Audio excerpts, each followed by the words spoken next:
అష్టదిగ్గజ కవులు. కవి అల్లసాని పెద్దన్న. కాలము 1470 నుంచి 1540. దాదాపు ఇతను 16వ శతాబ్దానికి చెందినటువంటి కవి. తండ్రి చొక్కనమాత్యుడు. ఇతనికి బిరుదు ఆంధ్ర కవిత పితామహుడు. ఆస్థానం అంటే శ్రీకృష్ణదేవరాయల ఆస్థానంలో ప్రథముడు. 1509 నుంచి 1530 సంవత్సర కాలంలో ఉన్నటువంటి వాడు. ఇతని యొక్క గురువు శతకోపయతి. ఈయనకు సన్మానం రాయల చేత గండ పెండేరం. సన్మానం రాయల చేత గండ పెండేరం. కవితా శైలి సిరిస కుసుమోపేతం. ప్రసిద్ధి రచన అల్లసాని వాణ్ణి అల్లిక జిగి బిగి. జిగి అంటే కాంతి అని, బిగి అంటే పట్టు. సో ఇక్కడ ఈయన యొక్క రచనలు చూస్తే మనుచరిత్ర, శృంగార ప్రబంధం, హరికథ సారం, ఆలభ్యం, అద్వైత సిద్ధాంతం, ఆలభ్యం, రామస్తవ రాజ్యం, ఆలభ్యం. సో మరి అష్టదిగ్గజ కవులలో అగ్రగణ్యుడు అల్లసాని పెద్దన్న చెప్పవచ్చు. శ్రీకృష్ణదేవరాయల చేత ఎన్నో సత్కార్యాలు పొందిన కవి అల్లసాని పెద్దన్న. పితుడవు చతురవు చోనిదివి అన్న శ్రీకృష్ణదేవరాయలు అల్లసాని పెద్దన్నను ప్రశంసించాడు. పితుడవు చతురవోచి నిధివి అని ప్రశంసించాడు. ప్రబంధ యుగంలో అల్లసాని పెద్దన్న మేరు పర్వతం లాంటివాడు అంటారు. అల్లసాని పెద్దన్నకు శ్రీకృష్ణదేవరాయలు కోకాటం తనయింపూడి అన్న అగ్రహారాన్ని దానంగా ఇచ్చాడు. కోకాటము తనయింపూడి ఊరుక కృతులు రచయింపు మాటన్న శక్యమే అన్న అల్లసాని పెద్దన్న అన్నాడు. అల్లసాని పెద్దన్న మనుచరిత్రలో శబ్దార్థ గుణరూపమైన శ్లేషాలంకారాన్ని పుష్కలంగా కనిపిస్తుందంట. అక్కడ శబ్దాలంకారాల్లోని శ్లేషాలంకారాన్ని ఉపయోగించి మనుచరిత్ర రాసినట్టు చెప్తున్నారు. అల్లసాని పెద్దన్న తన హరికథ సారంను తన గురువైన షటగోపయతికి అంకితమిచ్చాడు. నిరూపహతి స్థలంబు రమణీ ప్రియ దూతిక అనే పద్యం ఎవరిది అంటే అల్లసాని పెద్దన్న.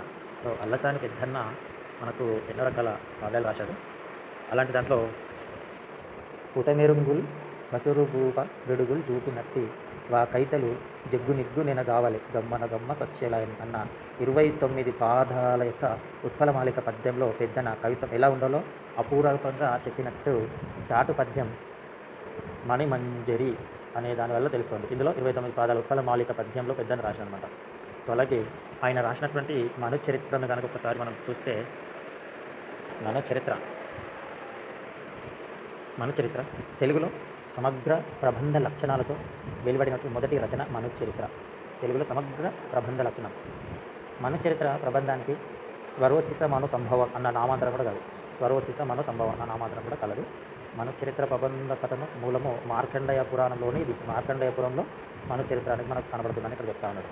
మార్కండేయ పురాణాన్ని ఆంధ్రీకరించింది నారణ. మనుచరిత్ర 6 అశ్వాసాల శృంగార ప్రబంధంగా చెప్పవచ్చు. మనుచరిత్ర కావ్యంలోని మొత్తము పద్య గద్యాల సంఖ్య 668. మనుచరిత్ర ప్రబంధంలోని ప్రధాన కథాఘట్టాలు ఒకటి. అందులో మనుచరిత్ర మనం ఒకసారి అబ్జర్వ్ చేసినట్టయితే మనుచరిత్ర ఇలా వరూదిని ప్రవారాఖ్యాల ప్రణయ వృత్తాంతం, స్వరోచి మనోరమల వృత్తాంతం, ఇదివరాక్షిని వృత్తాంతం, విభావసి కళావతుల వృత్తాంతం, మనువు పుట్టుక. ఇవి ప్రధానమైన ఘట్టాలు మనుచరిత్రలో మనం చూడవచ్చు. ప్రవరుడు మానవుత్తముడు. వరూదిని గాంధర్వ యువతి.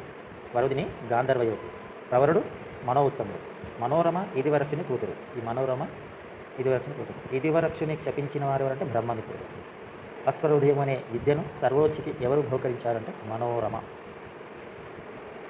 స్వరోచికి ఇదివరాక్షుడు ఏ విద్యను అందించారు అంటే ఆయుర్వేద విద్యను స్వరోచికి ఇదివరాక్షుడు అందించాడు. ఎవరికి? స్వరోచికి ఇదివరాక్షుడు ఇచ్చాడు ఆయుర్వేద విద్య గురించి. మనోచరిత్ర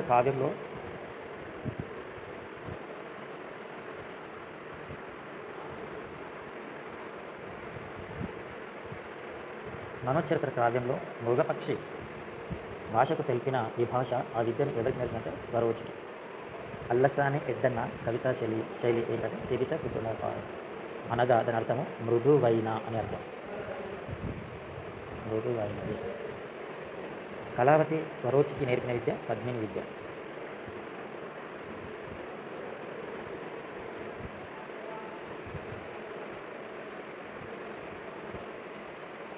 అల్లసాని పెద్దన శిరీష కుసుమ పేసల సుధామయోక్తుల కృతిగా మనోచరిత్రను రచించాడు. అల్లసాని పెద్దన్న కవిత వర్ణనను అల్లసాని వాణి అల్లిక జిగిబిగి అని విశ్వనాథ సత్యనారాయణ ప్రచురించాడు. అల్లసాని వాణి అల్లిక జిగిబిగి అని విశ్వనాథ సత్యనారాయణ అన్నమాట. జిగి అంటే కాంతి, బిగి అంటే పట్టు అని, కూర్పు అని కూడా అర్థం. ప్రవరుడు నివసించే పట్టణము అరుణాస్పదపురం. అతిథి అభాగ్యతలకు మర్యాదలు చేస్తూ ఉండే బ్రాహ్మణ గృహస్థుడు ప్రవరుడు. ప్రవరునికి తీర్థయాత్రలు అంటే అమితమైన ప్రీతి. ప్రవరుడు తీర్థయాత్రలు చేసి వచ్చిన సిద్ధునికి ఆతిథ్యమిచ్చి యాత్రా విశేషాలు తెలుసుకుంటాడు. ప్రవరుడు పాదలేపనం సహాయంతో హిమాలయాలను చూడడానికి వెళ్తాడు. అటచని కాంచె భూమి సురండంబర చుంబి శిరస్సజ్జరి అన్న పద్యము అల్లసాని పెద్దన వర్ణనాచూతేరి అని మచ్చు తినకని చెప్పొచ్చు. అట్లాగే ఇంతలు కన్నులుండగా తెరువెవ్వరి వేడుడు భూ సురేంద్ర అనే పద్యం మన చరిత్రలో వరుదిని ప్రవరునితో పలికినటువంటి పద్యాన్ని మనము చూడవచ్చు. అందులో ఆవురి భాయకుడు మకరంగ శశాంక మనోజ్ఞమూర్తి భాపర శేషభోగి విబద్ధద్వార నిర్మల ధర్మకర్ది అంటూ అల్లసాని పెద్దన మనుచరిత్రలో ప్రవరుని శఫార శేషభోగి విబద్ధద్వార నిర్మూల ధర్మకర్ది అంటూ అల్లసాని పెద్దన మనుచరిత్రలో ప్రవరుని రూపురేఖల్ని అతని చిత్త వృత్తాన్ని ఉపమాలంకార రూపంలో అద్భుతంగా వర్ణించాడు. వరుదిని అప్సరస గాన కళా కోవిద కామశాస్త్రాల దిక్కుగా మనుచరిత్రలో చిత్రించబడింది. అల్లసాని పెద్దన మనుచరిత్రలోని వరుదిని పాత్రను కామశాస్త్ర ఉపేద్యానికి చిత్రీకరించడానికి చెప్పవచ్చు.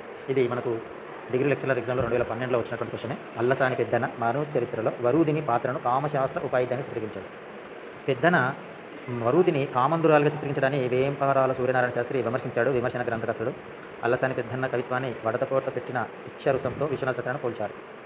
కవి అల్లసాని పెద్దన వలె కవిత చెప్పిన పెద్దన వలె అని కవి చౌడప్ప అల్లసాని పెద్దన కవితను ప్రశంసించాడు.